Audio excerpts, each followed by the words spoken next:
Hello, I'm Tony Svekar with the Agriculture Research Service in Burns, Oregon, and our research group has been very active in the ecology and management of sagebrush steppe. So of course we believe this has always been an important ecosystem, but with the potential listing of the sage grouse under the Endangered Species Act, even more attention has come to this relatively dry ecosystem. We think that maintaining a big picture view of the sagebrush steppe is really important. Sometimes there are conflicts between the way we look at landscapes and the way we look at individual sites or patches. To illustrate, sage grouse are selective and they pick out patches of dense cover, such as the patch I'm standing in right now. But as we go away from the patch, we'll see that the sagebrush thins out and has a much different structure to it. It's really important for us to maintain these entire tracts of sagebrush. If we don't do that, then we lose not just the landscapes, but the patches that we consider really important. We hope this video is useful in framing that way of looking at the sagebrush steppe.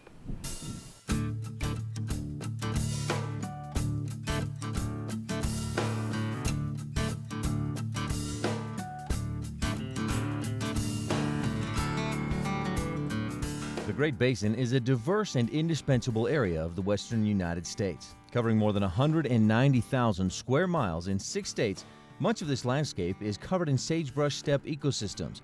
These ecosystems provide an array of critical goods and services that millions of people and thousands of communities rely on for their livelihood.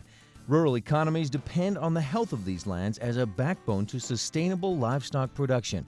Every major stakeholder group in the region realizes the critical role of these landscapes and the critical importance of stemming the loss of the sagebrush steppe.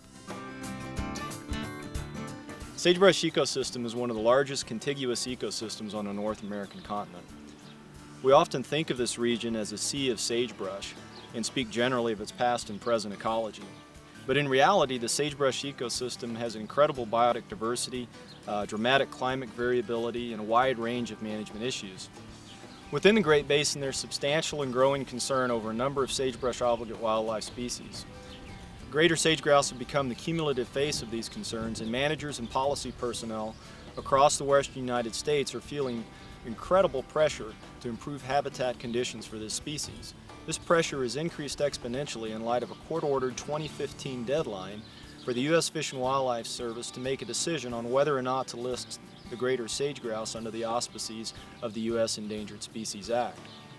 One of the greatest challenges in improving habitat for sage grouse and other sagebrush obligate wildlife species in the Great Basin is that habitat conditions for these species are not independent of the ecosystem health, and the integrity of the modern sagebrush ecosystem has been compromised by a variety of natural and human-associated factors.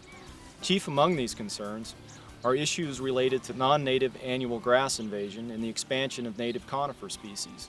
Collectively, these species impact over 100 million acres of sagebrush rangeland across the region and present a challenge of unparalleled magnitude for rangeland managers and ecologists.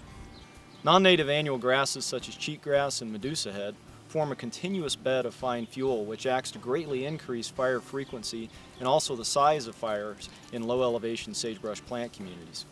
Native perennials are not designed to deal with frequent fire at low elevations and are often greatly reduced or completely wiped out, leaving behind a carpet of annual grasses. On the other hand, the lack of fire has allowed for expansion of native conifer populations at higher elevations. These species eventually form dense stands that suppress understory perennial grasses and shrubs. Without active control, both annual grass and conifer expansion eventually leads to loss of habitat for not only sage grouse, but also other sagebrush obligate wildlife species. So the central challenge facing managers of sage grouse habitat in the Great Basin is building a management framework that recognizes the importance of species-centric concerns while accurately allocating management effort and resources to fixing the ecosystem problems within which the sage grouse decline is set.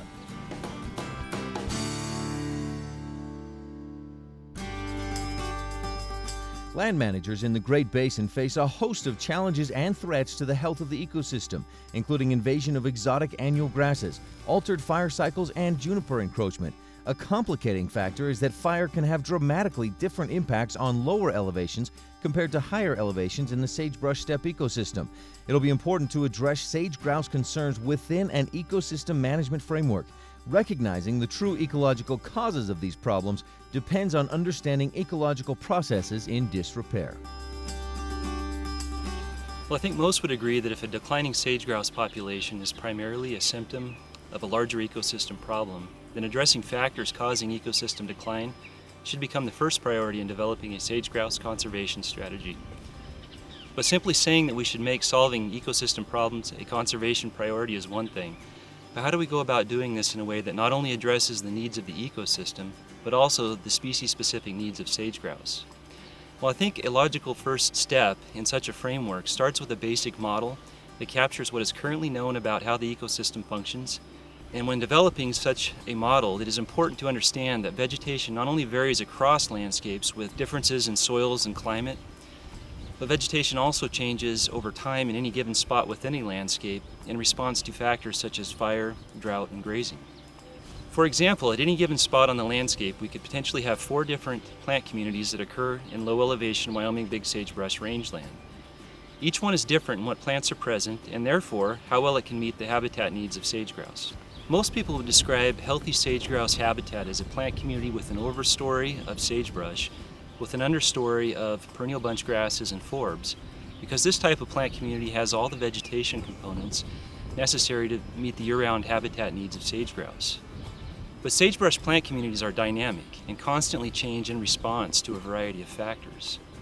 Perhaps the biggest driver of change in the sagebrush ecosystem is fire. And the impact of fire largely depends on fire severity. Low severity fire often removes much of the sagebrush, but leaves a plant community dominated by perennial forbs and bunch grasses that can offer prime brood rearing habitat.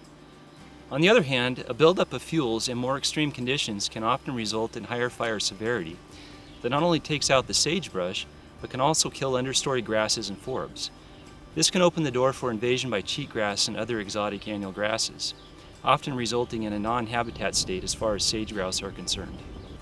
Fire is not the only factor that causes vegetation to change. If grazing is improperly applied, it can result in a plant community dominated by sagebrush with little understory grasses and forbs.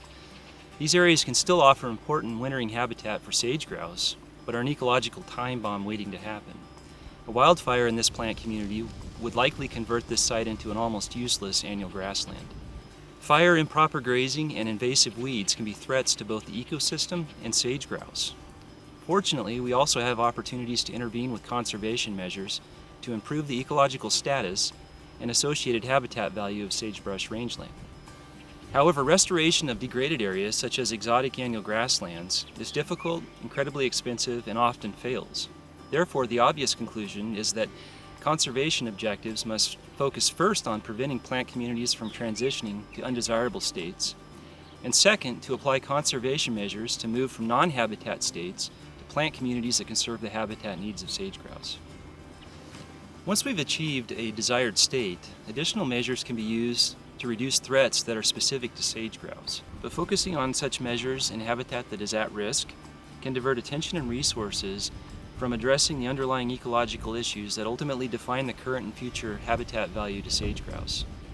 And ultimately, successful conservation of the ecosystem would benefit not only sage-grouse, but the multitude of other plant and animal species that rely on the sagebrush ecosystem.